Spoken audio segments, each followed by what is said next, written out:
Bienvenue dans le parcours audio de la pensée du jour du Top Chrétien. Nous vous invitons à vous installer confortablement et à prendre un temps de pause avec Dieu. Faire confiance à Dieu de John Ross. Au moment où l'on commençait les acclamations et les louanges, l'Éternel plaça des embuscades contre les Ammonites et les Moabites et ceux des monts de Séhir qui étaient venus contre Juda, et ils furent battus. 2 Chroniques, chapitre 20, verset 22.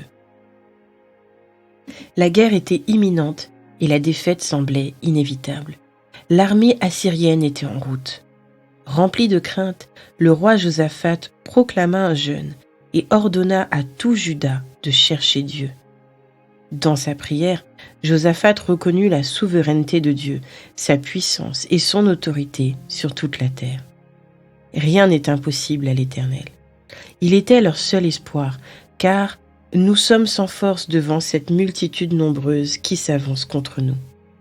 Quand il eut prié, l'Esprit de l'Éternel saisit au milieu de l'assemblée Yahaziel, qui leur assura que Dieu avait entendu leur prière. Il ne fallait pas qu'ils s'inquiètent du nombre de leurs ennemis, car l'Éternel avait le contrôle de la situation. En fait, dit Yahaziel, ce n'est pas votre combat, mais celui de Dieu. Cette prophétie remplit chacun de paix, et un esprit de louange souffla sur la nation. Les Lévites se levèrent pour louer l'Éternel d'une voix forte et bien haut. Le lendemain matin, alors que l'armée ennemie approchait, Josaphat leur déclara : « Soyez fermes dans votre confiance en l'Éternel votre Dieu, et vous serez affermis dans votre défense. Soyez fermes dans votre confiance en ses prophètes, et vous aurez du succès. » Puis, il désigna des chantres qui les précéderaient en célébrant l'Éternel, car sa bienveillance dura toujours. Alors qu'ils acclamaient et louaient Dieu, Dieu leur donna la victoire, et l'armée ennemie fut entièrement détruite. Ils mirent 3 jours pour emporter tout le butin, car il était considérable. Peut-être vous sentez-vous submergé, effrayé, découragé, vaincu. Mais le message que Dieu adressa à Juda est également vrai pour vous. Rien n'est impossible à Dieu, mais vous devez le chercher, vous tourner vers lui, lui faire confiance, puis entrer dans la louange et l'adoration, chanter en son honneur, le remercier pour ses bénédictions et vous attendre à lui pour la victoire. Dans quel domaine de votre vie Dieu a-t-il besoin de vous rappeler qu'il est le Dieu de l'impossible ? Cherchez à écouter ce que le Saint-Esprit veut vous communiquer à ce sujet.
Prier, c'est parler à Dieu.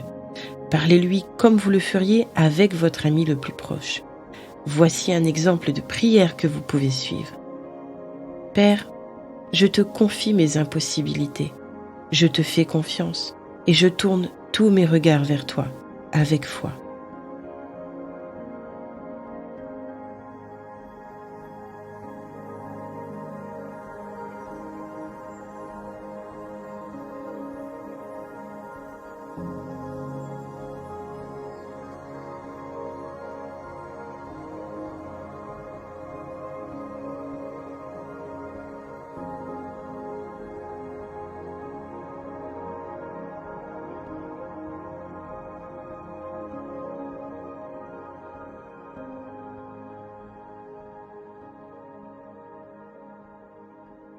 Chantez avec allégresse, sautez de joie, faites du bruit pour acclamer le nom de Dieu Tout-Puissant.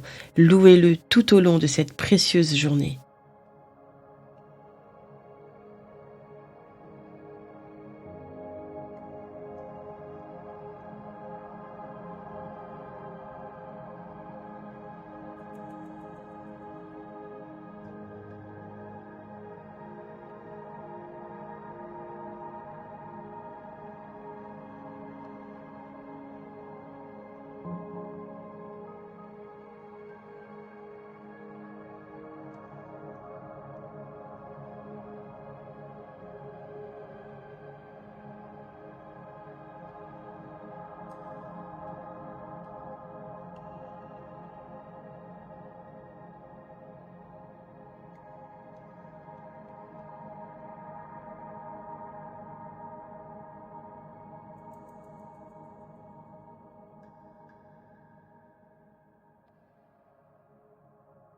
Si vous vous sentez impuissant au milieu de vos combats, sachez que vous n'êtes pas seul.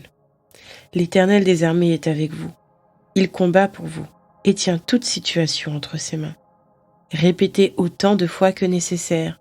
À Dieu, rien n'est impossible. En lui, j'ai la victoire, aujourd'hui et à tout jamais. Alléluia.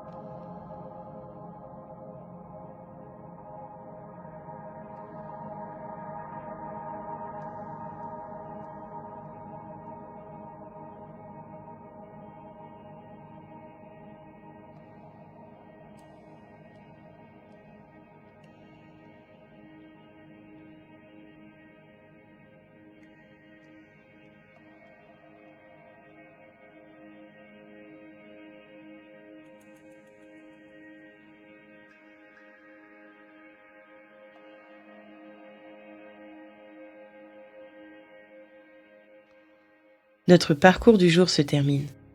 Prions ensemble afin d'honorer notre Dieu. Mon Dieu, merci, car tu es le Dieu des possibilités. Impossible n'existe pas dans ton vocabulaire. À toi soit le règne, la puissance et la gloire. Amen.